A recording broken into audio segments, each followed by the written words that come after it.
Friends, welcome to this lesson. So this is our unit number 36 of I and IFS which is based on derivative. आइए दोस्तों derivative को समझते हैं, एक एक पॉइंट को समझेंगे डेरिवेटिव के बारे में.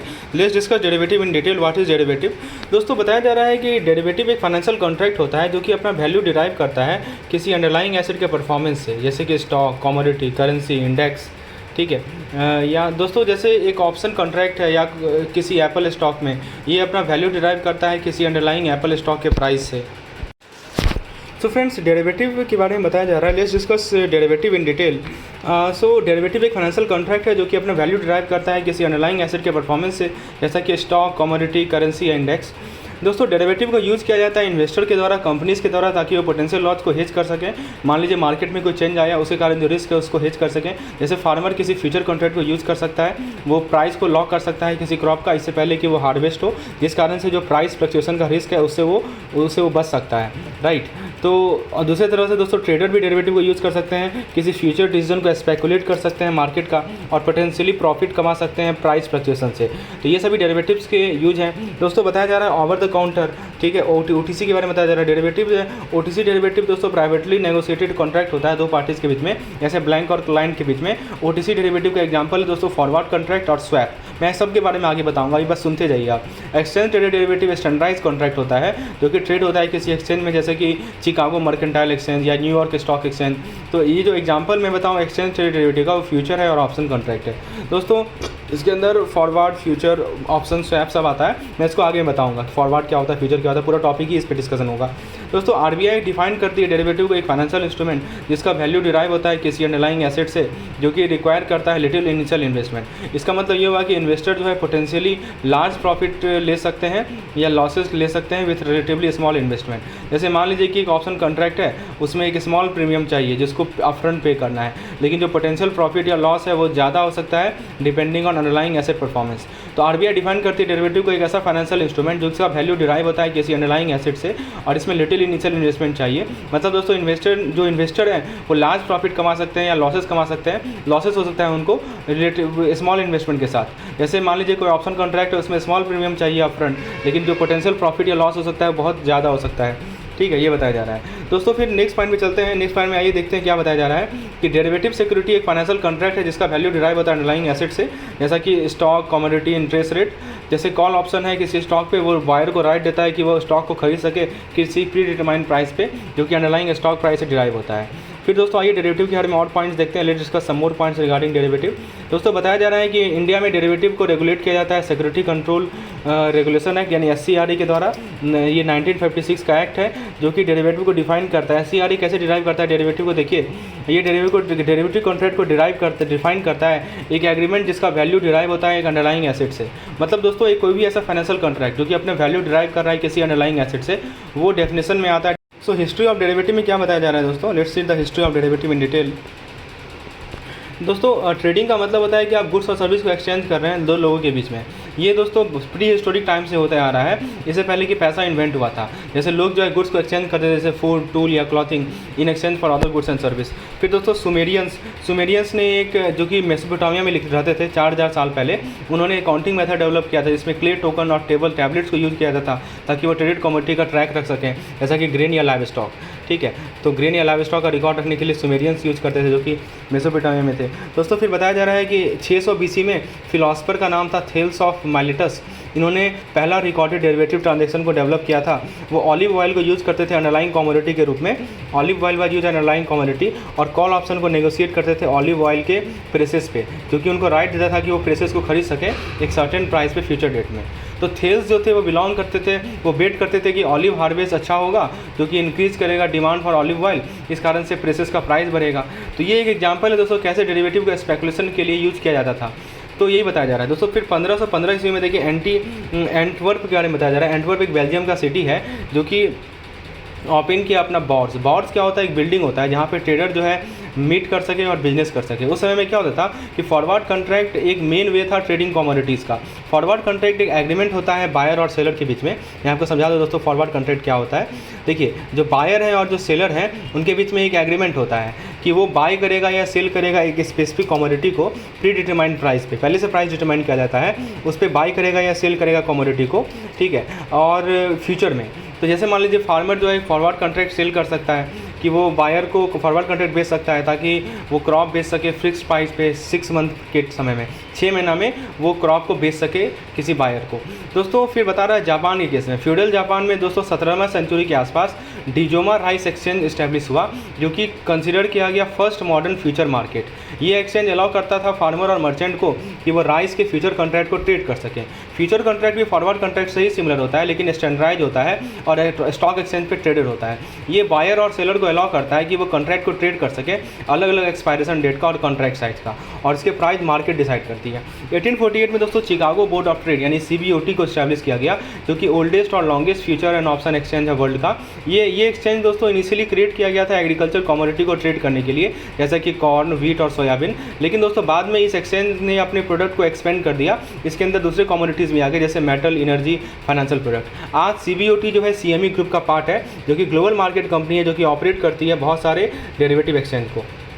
दोस्तों डेरिवेटिव मार्केट भारत में है लंबे समय के लिए। बॉम्बे कॉटन ट्रेड एसोसिएशन, इन्होंने फ्यूचर ट्रेड स्टार्ट किया था 1875 में। फ्यूचर ट्रेडिंग एक तरह का डेरिवेटिव ट्रेडिंग होता है, जहाँ पे दो पार्टीज जो है मिलकर या तो खरीदते हैं या बेचते हैं किसी एसेट को प्री डिटरमाइंड प्राइस पे और फ्यूचर में। ठीक है, तो जैसे मैं आपको फ्यूचर ट्रेडिंग का मैं आपको एग्जाम्पल समझाता हूँ। देखिए अभी हम लोग हिस्ट्री देख रहे हैं डेरिवेटिव भारत में कैसे आया। दोस्तों जैसे फ्यूचर, इसका एग्जाम्पल है दोस्तों, एक कॉटन फार्मर है, वो क्या कर सकता है, वो एक फ्यूचर कॉन्ट्रैक्ट बेच सकता है किसी बायर को कि वो अपने कॉटन को बेचेगा फिक्स प्राइस पे फ्यूचर डेट में, स्पेसिफाइड फ्यूचर डेट में। दोस्तों रिसेंट ईयर में इंडियन गवर्नमेंट ने अपनी पॉलिसी को चेंज किए हैं ताकि मार्केट बेस्ड प्राइसिंग को इंकरेज किया जा सके और जो सस्पिशियन है अराउंड डेरिवेटिव ट्रेडिंग इसको रिड्यूस किया जा सके। तो मार्केट बेस्ड प्राइसिंग का मतलब ये हुआ कि जो कमोडिटी का प्राइस है ना, या एसेट का जो प्राइस है, वो सप्लाई और डिमांड से डिटरमाइन किया जाएगा मार्केट में। गवर्नमेंट रेगुलेटर नहीं डिटरमाइन करती है, कौन डिमांड करेगा, सप्लाई और डिमांड डिटरमाइन करेगा।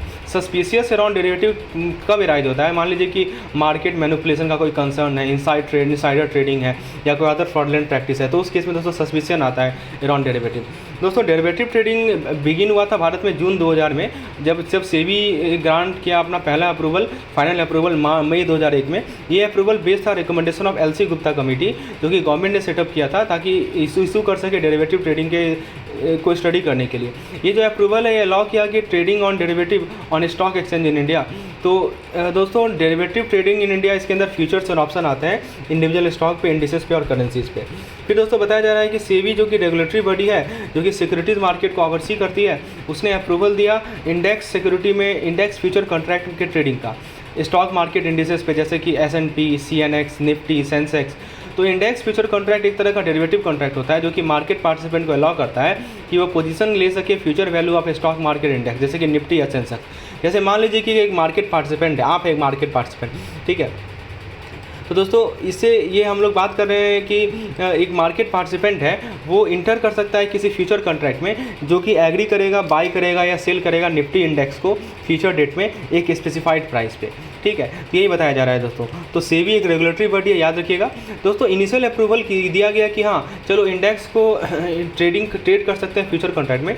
सेबी ने अलाउ किया कि इंडेक्स बेस्ड ऑप्शन पे भी ट्रेडिंग किया जा सकता है और इंडिविजुअल सिक्योरिटीज़ पे। ऑप्शन कॉन्ट्रैक्ट क्या होता है दोस्तों? ऑप्शन कॉन्ट्रैक्ट एक तरह का डेरिवेटिव कॉन्ट्रैक्ट होता है, जो कि होल्डर को एक राइट देता है कि वो राइट देता है लेकिन ऑब्लिगेशन नहीं देता है। एक राइट देगा, हक देगा, लेकिन कोई ऑब्लिगेशन नहीं है। ठीक है, कि वो किसी अंडरलाइंग एसेट को सेल करे या बाई करे ये स्पेसिफाइड टाइम में और प्राइस पे। इसको मैं आगे अच्छे से समझाऊंगा दोस्तों, ऑप्शन को हमें पढ़ना है। अभी आप ये समझ लीजिए कि एक राइट देता है लेकिन कोई ऑब्लिगेशन नहीं देता है। ठीक है, इसी हम लोग कहते हैं ऑप्शन ट्रेडिंग, ऑप्शन कॉन्ट्रैक्ट। जैसे मान लीजिए कि एक ऑप्शन कॉन्ट्रैक्ट है स्टॉक मार्केट इंडेक्स पे, जैसा कि निफ्टी हो सकता है, वो होल्डर को अलाउ करेगा कि वो बाई करे या सेल करे निफ्टी को स्पेसिफाइड प्राइस पे और टाइम पे। दोस्तों बताया जा रहा है कि जून 2001 में बॉम्बे स्टॉक एक्सचेंज ने अपने ऑप्शन का ट्रेडिंग शुरुआत किया सेंसेक्स इंडेक्स पे, जहाँ पे लेकिन ऑप्शन ट्रेडिंग इंडिविजुअल सिक्योरिटी पे उसके अगले महीना शुरू हुआ। ठीक है, तो इससे क्या हुआ, मार्केट पार्टिसिपेंट अपना पोजीशन ले सकते हैं future value of an individual stock और इंडिसेस। दोस्तों नवंबर 2001 में future contract on individual stock launch हुआ। देखिए ऑप्शन कॉन्ट्रैक्ट कब लॉन्च हुआ था? जून 2001 में। फ्यूचर कॉन्ट्रैक्ट कब लॉन्च हुआ? नवंबर 2001 में। जिससे मार्केट पार्टिसिपेंट जो है पोजीशन ले सकते हैं किसी स्पेसिफाइड स्टॉक के फ्यूचर वैल्यू का। ये फर्दर एक्सपेंड किया दोस्तों डेरिवेटिव प्रोडक्ट के रेंज को, जो कि अवेलेबल है इंडिया में, जिसमें मार्केट पार्टिसिपेंट जो है हेज कर सके रिस्क को और स्पेकुलेट कर सके future value of an individual security. अब दोस्तों अंडरलाइंग एसेट में देखिए, ये यहाँ पे देखिए साइज ऑफ डेरिवेटिव मार्केट बताया जा रहा है। आज के समय में जो आउटस्टैंडिंग 31 जून का डेटा है, तो फ्यूचर का देखिए USD बिलियन में है, 34,003 बिलियन आज के डेट में। देखिए ये डेरिवेटिव एक्सचेंज रेट, देखिए एक्सचेंज रेट में क्या आता है, फ्यूचर ऑप्शन आता है, OTC में क्या आता है, फॉरेन एक्सचेंज और इंटरेस्ट रेट आता है। ये हमारा ग्लोबल डेरिवेटिव मार्केट है। और इंडियन डेरिवेटिव मार्केट देखिए लाख में दिया हुआ है। इक्विटी में दोस्तों देखिए 1,65,76,456 लाख है, ठीक है। फॉरेन करेंसी दोस्तों 46,42,939 है। और इंटरेस्ट रेट फ्यूचर 2,133 लाख है, ठीक है। तो ये आपको बता रहा है कि ग्लोबल डेरिवेटिव मार्केट और इंडियन डेरिवेटिव मार्केट का स्टैटिस्टिक्स बताया जा रहा है। चलिए अब हम लोग आगे बढ़ते हैं दोस्तों। बताया जा रहा है, let's discuss the next point. तो अंडरलाइंग एसेट क्या हो सकता है कि एज डेरिवेटिव अपने वैल्यू डिराइव करते हैं अंडरलाइंग एसेट से, जो कि कमोडिटीज़ हो सकते हैं, जैसा कि मैंने आपको पहले ही बताया। कमोडिटीज़ में दोस्तों ग्रेन हो सकते हैं, और क्या हो सकते हैं दोस्तों, it can includes the commodities like grain, and it can includes gold, silver, pulses, precious metal हो सकते हैं, गोल्ड, सिल्वर, नेचुरल रिसोर्स हो सकते हैं जैसे ऑयल, गैस, या foreign exchange rates of currency हो सकते हैं। दोस्तों अब देखिए कमोडिटीज़ का एग्जांपल यहाँ डिटेल में बताया जा रहा है। कमोडिटीज़ में क्या क्या हो सकते हैं आपके अंडरलाइंग एसेट में, जैसे wheat, coffee, beans, lentils, derivative जो कि इन सभी कमोडिटीज़ पे बेस्ड होंगे। प्रोड्यूसर को और कंज्यूमर को बोलेंगे कि तुम प्राइस लॉक कर दो, और रिस्क जो प्राइस फ्लक्चुएशन से रहेगा उसको रिड्यूस करेंगे। प्रीसियस मेटल में दोस्तों गोल्ड, सिल्वर हो सकते हैं। तो ये डेरिवेटिव अलाउ करेंगे इन्वेस्टर को कि वो फ्लक्चुएशन, जो प्राइस में फ्लक्चुएशन होता है इन सभी प्रीसियस मेटल का, उससे आप बचा सकें इन्वेस्टर को और स्पेकुलेट कर सके प्राइस मूवमेंट को। चलिए नेचुरल रिसोर्स में क्या हो सकते हैं, जैसे ये रिसोर्स जो कि हम अर्थ से ऑब्टेन करते हैं, जैसे कि एनर्जी, फ्यूल, अदर पर्पस, जैसे ऑयल, गैस। तो डेरिवेटिव जो नेचुरल रिसोर्स पे होते हैं वो प्रोड्यूसर या कंज्यूमर को प्राइस रिस्क एसोसिएटेड से बचा सकते हैं, जो इन सभी रिसोर्स से होगा। दोस्तों फिर डेरिवेटिव जो फॉरेन एक्सचेंज रेट पे होते हैं, वो कंपनी जो कि बिजनेस करती है इंटरनेशनली, वो करेंसी रिस्क को मैनेज कर सकती है अपने ऑपरेशन के साथ। दोस्तों बॉन्ड एक डेब्ट सिक्योरिटी होता है जो कि गवर्नमेंट पे करती है अपने, या गवर्नमेंट पे करती है, या जो कि गवर्नमेंट इशू करती है या कॉर्पोरेशन इशू करती है। तो ये बॉन्ड है ना, एक फिक्स इंटरेस्ट रेट पे करता है over a period of time, जिसको कूपन कहते हैं, और इसको खरीदा जा सकता है और बेचा जा सकता है, जैसे कि स्टॉक को खरीदा जाता है। तो डेरिवेटिव जो बॉन्ड पे बेस्ड होता है वो इन्वेस्टर को हेल्प करता है कि जो इंटरेस्ट रेट चेंज जो है उसको उसके अगेंस्ट हेज कर सके ये, और आप चेंज इन बॉन्ड प्राइस पे स्पेकुलेट कर सकते हैं। So friends now let's discuss stock indices. दोस्तों स्टॉक इंडिसेस एक मेज़र होता है कि कैसे पार्टिकुलर स्टॉक या सेक्शन ऑफ मार्केट परफॉर्म कर रहा है। सो स्टॉक इंडिसेस के बारे में बताया जा रहा है यहाँ पे आपको कि ये स्टैटिस्टिकल कैलकुलेशन होता है कि एक सेलेक्टेड स्टॉक का प्राइस क्या होगा और overall performance of stock market को रिप्रेजेंट करता है। जैसे भारत में दोस्तों नेशनल स्टॉक एक्सचेंज का निफ्टी 50 है, बॉम्बे स्टॉक एक्सचेंज का सेंसेक्स है। ये पॉपुलर स्टॉक एक्सचेंज है जिसको यूज़ किया जाता है इंडियन स्टॉक मार्केट के परफॉर्मेंस को ट्रैक करने के लिए। दोस्तों शॉर्ट टर्म सिक्योरिटीज़ क्या होता है, बेसिकली ये डेप्ट इंस्ट्रूमेंट है जो कि 1 साल से कम समय में मैच्योर हो जाता है। तो ट्रेजरी बिल एक तरह का most popular short term securities है जो कि सरकार इशू करती है। इसे सेफेस्ट इन्वेस्टमेंट माना जाता है क्योंकि दोस्तों ये सरकार के द्वारा बैक किया जाता है, इसके पास लो रिस्क होता है डिफ़ॉल्ट होने का। दोस्तों ओटीसी क्या होता है, ओटीसी मनी मार्केट प्रोडक्ट का मतलब ऐसा फाइनेंशियल इंस्ट्रूमेंट जैसा कि लोन या डिपॉजिट जो कि ट्रेड किया जाता है 2 पार्टीज़ के बीच में। तो ओटीसी यानी कि क्या होता है दोस्तों, ओवर द काउंटर। तो over the counter money market products का मतलब दोस्तों क्या हुआ, ऐसा फाइनेंशियल इंस्ट्रूमेंट जैसे कि आपका लोन हो गया या डिपॉजिट्स हो गया, ठीक है। तो ये लोन या डिपॉजिट जो जिसको ट्रेड किया जा रहा है which is trade between 2 parties, which has traded between 2 parties which 2 parties outside of formal exchange। तो ये ट्रांजैक्शन यूजुअली कैरी किया जाता है बैंक के बीच में, कंपनीज़ में या दूसरे फाइनेंशियल इंस्टीट्यूशन में। जैसे मान लीजिए किसी कंपनी को शॉर्ट टर्म लोन चाहिए तो अप्रोच करेगी एक बैंक को कि वो लोन के लिए अरेंज करे स्पेसिफिक टर्म के साथ। दोस्तों बताया जा रहा है कि एक्सचेंज ट्रेडेड प्रोडक्ट क्या होता है, etc exchange trade over the counter क्या होता है। तो डेरिवेटिव एक्सचेंज ऑर्गेनाइज एक्सचेंज क्या होता है दोस्तों, एक सेंट्रलाइज ट्रेडिंग प्लेटफॉर्म है जहाँ पे बायर और सेलर जो डेरिवेटिव के हैं वो एक दूसरे से ट्रेड कर सकते हैं। लेकिन ओटीसी मार्केट क्या होता है, एक बायलैटरल ट्रांजैक्शन होता है जो कि 2 पार्टीज़ के बीच में डायरेक्टली होता है। तो ये इनफॉर्मल है, लेकिन जो हमारा एक्सचेंज ट्रेडेड होता है वो फॉर्मल होता है। तो हम लोग दोनों के बीच में डिफरेंस देख रहे हैं। दोस्तों एक्सचेंज ट्रेडेड डेरिवेटिव का स्टैंडर्डाइज कॉन्ट्रैक्ट होता है, इसमें pre agreed set of terms and condition रहते हैं अंडरलाइंग एसेट के, पहले से ही एग्रीड टर्म्स एंड कंडीशन रहते हैं, क्वालिटीज़ और डिलीवरी डेट सब कुछ फिक्स होता है। इससे क्या होता है कि एक ऑर्गेनाइज और लिक्विड मार्केट क्रिएट होता है जहाँ पे ट्रेडर जो है आसानी से खरीद सकते हैं और बेच सकते हैं कॉन्ट्रैक्ट को बिना नेगोशिएट किए हर एक सिंगल आइटम को और कंडीशन को। दोस्तों मार्केट पार्टिसिपेंट्स कौन होते हैं, मार्केट मेकर कौन होते हैं, मार्केट मेकर ट्रेडर होते हैं जो कि लिक्विडिटी प्रोवाइड करते हैं मार्केट को by constantly buying and selling the derivative. Speculator कौन होते हैं, जो कि मार्केट के डायरेक्शन पे बेट करते हैं और वो चाहते हैं कि प्रॉफिट हो जाए प्राइस के मूवमेंट से। दोस्तों क्लियरिंग और settlement of exchange traded contract ये किया जाता है क्लियरिंग हाउस के माध्यम से, जो कि मिडिल मैन के रूप में काम करता है बायर और सेलर के बीच में। तो ये इंश्योर करता है कि कॉन्ट्रैक्ट का इंटीग्रिटी मेंटेन हो। मार्जिन रिक्वायरमेंट जो है क्लियरिंग हाउस सेट करती है ताकि इंश्योर कर सके कि दोनों पार्टीज़ के पास सफिशिएंट फंड हो। अपने कॉन्ट्रैक्चुअल ऑब्लिगेशन को ऑनर करने के लिए। क्लियरिंग हाउस दोस्तों क्रेडिट गारंटी प्रोवाइड करती है ट्रेडर्स को प्रोटेक्ट करने के लिए और काउंटर पार्टी रिस्क के अगेंस्ट प्रोटेक्ट करने के लिए। दोस्तों फिर बताया जा रहा है कि जो एक्सचेंज ट्रेडेड मार्केट होते हैं उसमें जितने भी ट्रांजैक्शन होते हैं वो एक सेंट्रलाइज एक्सचेंज के माध्यम से किए जाते हैं, जहाँ पे बायर और सेलर जो है ये एक दूसरे के ऑफर या प्राइस को देख सकता है। एक्सचेंज जो है मीडिएटर के रूप में काम करता है। ये ट्रांसपेरेंसी क्रिएट करता है, जितने भी ट्रांजेक्शन्स होते हैं वो रिकॉर्ड किए जाते हैं, डिस्क्लोज किए जाते हैं रेगुलेटरी बॉडी को। जैसे मान लीजिए कि आप एक फ्यूचर कॉन्ट्रैक्ट को खरीदना चाह रहे हैं गोल्ड का कमोडिटी एक्सचेंज में, तो आप प्राइस को देख सकते हैं, दूसरे बायर के ऑफ़र को देख सकते हैं, सेलर के ऑफ़र को देख सकते हैं एक्सचेंज पे। दोस्तों फिर बताया जा रहा है आपको कि जो OTC मार्केट होता है जिसमें डेरिवेटिव कॉन्ट्रैक्ट जो है डायरेक्टली ट्रेड किया जाता है दो पार्टीज़ के बीच में बिना सेंट्रलाइज एक्सचेंज का। जो टर्म्स एंड कंडीशन होता है OTC कॉन्ट्रैक्ट का वो एग्री किया जाता है दो पार्टीज़ के बीच में और उसको कस्टमाइज़ किया जा सकता है ताकि स्पेसिफिक नीड को मीट किया जा सके। तो ये जो फ्लेक्सिबिलिटी है इससे क्या होता है OTC डेरिवेटिव अट्रैक्टिव होता है इन्वेस्टर के लिए। जैसे मान लीजिए कि आप इंटर करना चाह रहे हैं किसी कस्टमाइज स्वैप एग्रीमेंट में बैंक के साथ, तो जो टर्म्स ऑफ एग्रीमेंट होगा वो डायरेक्टली आपके और बैंक के बीच में नेगोशिएशन होगा। ठीक है, ये OTC इसीलिए फेवरेबल होता है, इसमें ज़्यादा टर्म्स एंड कंडीशन होता नहीं है। लेकिन आप जब एक्सचेंज ट्रेड कॉन्ट्रैक्ट में जाएंगे तो वहाँ पे बहुत सारा टर्म्स एंड कंडीशन है। ठीक है दोस्तों, OTC डेरिवेटिव स्टैंडर्डाइज नहीं होता है और उसको कस्टमाइज़ किया जा सकता है, इसलिए दोस्तों risk management activities OTC derivative का कॉम्प्लिकेटेड होता है। रिस्क को मैनेज करना OTC डेरिवेटिव का बहुत ही कॉम्प्लिकेटेड है। ठीक है, as compare to exchange traded derivative. ऐसा इसलिए दोस्तों क्योंकि रेडी मार्केट हो नहीं सकता है OTC कॉन्ट्रैक्ट का, और जो पार्टीज रहेंगे कॉन्ट्रैक्ट का उनके पास अलग अलग इंटरप्रिटेशन रहेगा कॉन्ट्रैक्ट के टर्म्स का, इस कारण से कभी कभी डिस्प्यूट होता है। दोस्तों आगे बताया जा रहा है नेक्स्ट पॉइंट में कि जो कस्टमाइजेशन है, क्योंकि OTC डेरिवेटिव स्टैंडर्डाइज नहीं होता है, कस्टमाइज़ किया जा सकता है, तो रिस्क मैनेजमेंट बहुत ही डिफिकल्ट होता है क्योंकि कोई रेडी मार्केट नहीं होता है OTC कॉन्ट्रैक्ट का, और जो पार्टीज़ होते हैं उनका अलग अलग इंटरप्रिटेशन रहता है कॉन्ट्रैक्ट के टर्म का, जिसका वजह डिस्प्यूट होता है। दोस्तों OTC मार्केट जो ट्रेडिशनली लेस रेगुलेटेड है as compare to exchange trade market, लेकिन दोस्तों 2008 के ग्लोबल फाइनेंशियल क्राइसिस के बाद रेगुलेटर्स ने अपने ओवरसाइट इंक्रीज़ कर दिए हैं OTC डेरिवेटिव मार्केट में ताकि सिस्टमिक रिस्क को रिड्यूस किया जा सके। जैसे US में जो हमारे डॉड-फ्रैंक एक्ट है, ठीक है, उसने दोस्तों क्या किया कि इनेक्ट किया गया ताकि जो सेंट्रल क्लियरिंग है सेंट्रल सर्टेन OTC डेरिवेटिव का उसको कम किया जा सके। दोस्तों आप पार्टिसिपेंट्स की बात करते हैं तो सबसे पहला पार्टिसिपेंट है हेजर, स्पेकुलेटर और आर्बिट्रेजर। तो हेजर कौन होता है? हेजर एक पार्टिसिपेंट होता है डेरिवेटिव मार्केट में जो कि फ्यूचर या ऑप्शन कॉन्ट्रैक्ट को यूज़ करता है ताकि रिस्क को कम कर सके या पूरा का पूरा हटा सके, जो कि एसेट प्राइस के चेन से एसोसिएटेड है। जैसे मान लीजिए कि एक वीट फार्मर है, वो फ्यूचर कॉन्ट्रैक्ट को यूज़ कर सकता है ताकि वो क्या करेगा, प्राइस को लॉक कर देगा। तो फ्यूचर कॉन्ट्रैक्ट के माध्यम से वो वीट प्रोड्यूसर क्या करेगा दोस्तों, प्राइस को लॉक कर देगा, right. So he can use future contract to lock the price for his crop, इससे पहले कि वो हार्वेस्ट करे। इससे क्या होगा कि जो रिस्क होता है दोस्तों कि वीट प्राइस को फॉल करने का, उससे वो बचा सकता है, राइट, उससे वो बच सकता है। फिर दोस्तों नेक्स्ट बताया जा रहा है स्पेकुलेटर्स के बारे में।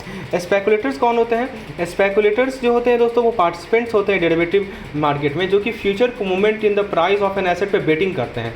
जैसे मान लीजिए कि कोई ट्रेडर है, वो सोचता है क्या कि वो सोचता है कि गोल्ड का जो प्राइस है वो बढ़ेगा, तो वो एक फ्यूचर कॉन्ट्रैक्ट खरीदेगा ताकि प्राइस के बढ़ने से बेनिफिट ले सके। लेकिन दोस्तों स्पेकुलेटर पैसा लूज भी कर सकते हैं यदि एसेट का प्राइस जो है अपोजिट डायरेक्शन में मूव करेगा। तो हेजर कौन होता है? हेजर वो होता है जो कि फ्यूचर या ऑप्शन कॉन्ट्रैक्ट को यूज़ करता है रिस्क को एलिमिनेट करने के लिए या कम करने के लिए, ठीक है। लेकिन स्पेकुलेटर कौन होता है? जो बेट करता है। आर्बिट्रेजर कौन होता है दोस्तों? आर्बिट्रेजर एडवांटेज लेता है, ठीक है। तो वो क्या करता है दोस्तों, जो डिस्क्रिपेंसीज है प्राइस ऑफ द सेम और competing asset in different market. जैसे मान लीजिए कि गोल्ड का प्राइस जो है लंदन में ज़्यादा है एज़ कम्पेयर टू न्यूयॉर्क, तो आर्बिट्रेजर क्या करेगा, न्यूयॉर्क में गोल्ड खरीदेगा और लंदन मार्केट में बेच देगा, तो प्रॉफिट हो जाएगा। तो आर्बिट्रेजर हेल्प करता है इंश्योर करने के लिए कि सेम एसेट का जो प्राइस है अलग मार्केट में वो एक लाइन रहे एक दूसरे से, समझे। अब दोस्तों ये बताया जा रहा है फंक्शन ऑफ डेरिवेटिव के बारे में बात करते हैं। तो जब भी लोग डेरिवेटिव में ट्रेड करते हैं दोस्तों, तो वो एसेंशियली क्या कर रहे हैं दोस्तों, बेटिंग कर रहे हैं कि future price of the underlying asset, जैसे कि स्टॉक या कमोडिटी।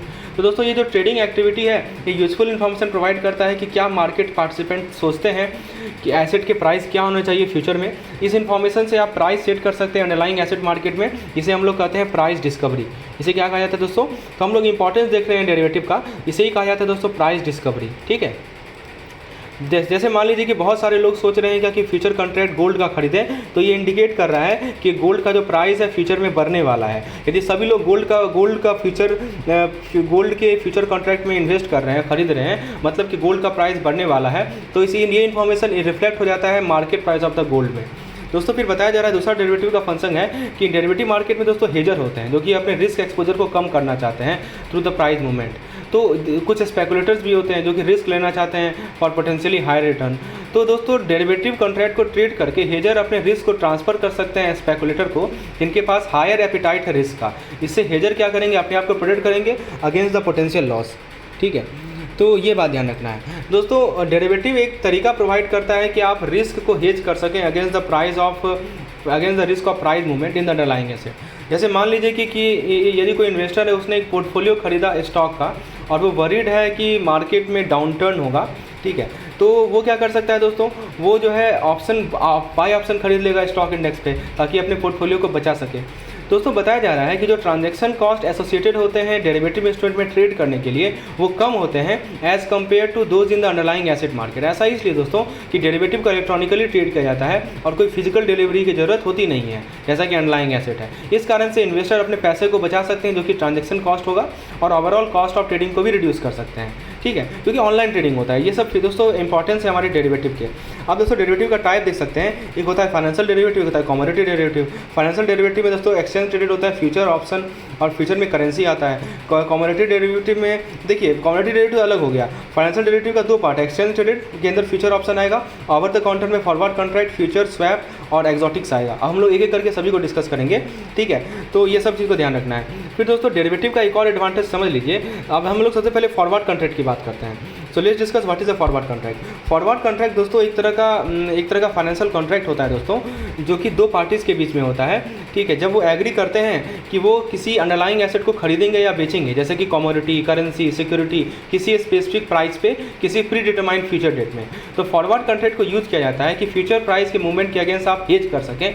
जैसे मान लीजिए कि फॉरेन एक्सचेंज कॉन्ट्रैक्ट है, तो उसमें अंडरलाइंग एसेट क्या है, आपका फॉरेन करेंसी है, और जो पार्टीज़ हैं वो एग्री करेंगे कि वो एक करेंसी को एक्सचेंज करेंगे दूसरे करेंसी के लिए फ्यूचर डेट में। जैसे मान लीजिए कि कोई इंडियन एक्सपोर्टर है, उसे $10,000 पे करना है किसी सप्लायर को यूनाइटेड स्टेट का अगले 3 महीने में।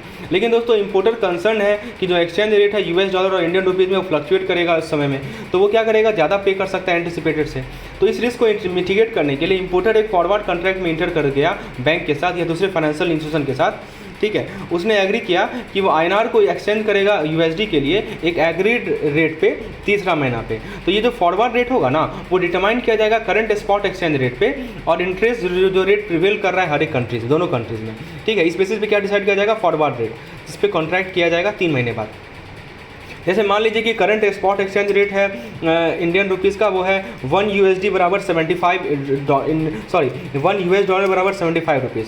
तो और इंटरेस्ट रेट इंडिया में 4% है, US में 2% है। तो बैंक जो है ऑफर कर सकती है एक फॉरवर्ड रेट 1 USD बराबर INR 74 3 मंथ के कॉन्ट्रैक्ट के लिए। इसका मतलब ये हुआ कि इंपोर्टर जो है $10,000 को 7,40,000 में खरीद सकेगा 3 महीने बाद, चाहे कुछ भी स्पॉट एक्सचेंज रेट रहे उससे कोई फर्क नहीं पड़ेगा। वो खरीदेगा फिक्स प्राइस पे, जो कि 7,40,000 होगा, क्योंकि बैंक और उस इंपोर्टर के बीच में एक कॉन्ट्रैक्ट हुआ है कि हमारा जो फॉरवर्ड एक्सचेंज रेट कॉन्ट्रैक्ट रहेगा, उसका रेट रहेगा, वो रेट रहेगा 1 US डॉलर बराबर 74 रुपीज़। और चूँकि 10,000 का ट्रांजेक्शन है, $10,000 का ट्रांजेक्शन है, तो वो 10,000 बैंक से 10,000 US डॉलर को कितने में ले सकेगा, तो खरीद सकेगा 7,40,000 रुपया बैंक को देगा, और बदले में उसे कितना मिलेगा, $10,000 मिलेगा। चाहे मार्केट में कोई भी रेट रहे, उससे कोई फ़र्क नहीं पड़ता है। समझ में? चलिए, तो ये बताया जा रहा है दोस्तों। अब नेक्स्ट पॉइंट पे चलते हैं। बताया जा रहा है कि जो फॉरवर्ड कॉन्ट्रैक्ट होता है दोस्तों, कोई सेंट्रलाइज एक्सचेंज नहीं है फॉरवर्ड कॉन्ट्रैक्ट का, और कॉन्ट्रैक्ट जो है नेगोशिएटेड होता है बायर और सेलर, इसलिए OTC है। ये OTC है दोस्तों, ये सब है। और एक्सचेंज ट्रेड का 2 ही एग्जाम्पल है, फीचर्स और ऑप्शन। दोस्तों बताया जा रहा है कि कॉन्ट्रैक्ट को टेलर किया जा सकता है specific need of the buyer and seller. जैसे मान लीजिए कि वो एग्री कर सकते हैं प्राइस पे, क्वांटिटी पे, सेटलमेंट डेट पे, सब कुछ पे एग्री कर सकते हैं। फिर बताया जा रहा है दोस्तों कि जब भी कॉन्ट्रैक्ट पहली बार नेगोशिएट होगा, तो कोई पैसा का एक्सचेंज नहीं होगा बायर और सेलर में। जो सेटलमेंट होगा दोस्तों, वो कॉन्ट्रैक्ट के मैच्योरिटी पे टेक प्लेस करेगा, जो कि एग्रीड फ्यूचर डेट होता है। तो दोस्तों जब भी कॉन्ट्रैक्ट पहली बार नेगोशिएट होगा, तो कोई मनी का एक्सचेंज नहीं होता है बायर और सेलर में। सेटलमेंट जो है मैच्योरिटी डेट पे होता है। फिर बताया जा रहा है दोस्तों कि जो भी पार्टीज़ है, दोनों पार्टीज़ को कुछ ऑब्लिगेशन फुलफिल करना पड़ेगा। Both the parties have to fulfil some obligation, right, जो कि लिखा हुआ है टर्म्स ऑफ कॉन्ट्रैक्ट में। जैसे सेलर को अंडरलाइंग एसेट बेचना है एग्रीड प्राइस पे, बायर को अंडरलाइंग एसेट खरीदना है एग्रीड प्राइस पे। दोस्तों बताया जा रहा है कि जो भारत में जो फॉरवर्ड कॉन्ट्रैक्ट है, ठीक है। In India the forward contract must have a genuine underlying in the form of firm order, letter of credit, documentary bill. मतलब दोस्तों ये हुआ कि भारत में जो जितने भी फॉरवर्ड कॉन्ट्रैक्ट होते हैं, ठीक है, उसमें क्या होगा, उसके पास एक जेन्यून रीज़न होगा उसकी एग्जिस्टेंस का। जो अंडरलाइंग एसेट हो सकता है उसके पास एक फर्म ऑर्डर होगा, लेटर ऑफ क्रेडिट होगा, डॉक्यूमेंट्री बिल होगा, या ऐसा दूसरा डॉक्यूमेंट होगा जो कि प्रूव करेगा कि ट्रांजैक्शन जेन्यून है। फिर बताया जा रहा है दोस्तों, यदि फॉरवर्ड कॉन्ट्रैक्ट को बुक किया गया जेन्यून अंडरलाइंग के साथ, तो दोस्तों उसको फ्रीली कैंसिल भी किया जा सकता है, रिबुक भी किया जा सकता है, और जो भी एक्सचेंज गेन रहेगा वो कस्टमर को पास किया जा सकता है। जैसे मान लीजिए कि अंडरलाइंग एसेट सस्ता हो गया स्टेट सेटलमेंट डेट से पहले, तो बायर कैंसिल कर सकती हैं या कॉन्ट्रैक्ट को रिबुक कर सकती हैं लोअर प्राइस में। तो दोस्तों ये था हमारा पार्ट 1 लेक्चर। यदि आप इस तरह के एक्सप्लेनेशन को चाहते हैं अगले लेक्चर के लिए, तो हमारे पेड प्लान का हिस्सा बन जाइए। डिटेल जानकारी के लिए आप मुझे इस नंबर पर व्हाट्सएप कर सकते हैं। धन्यवाद।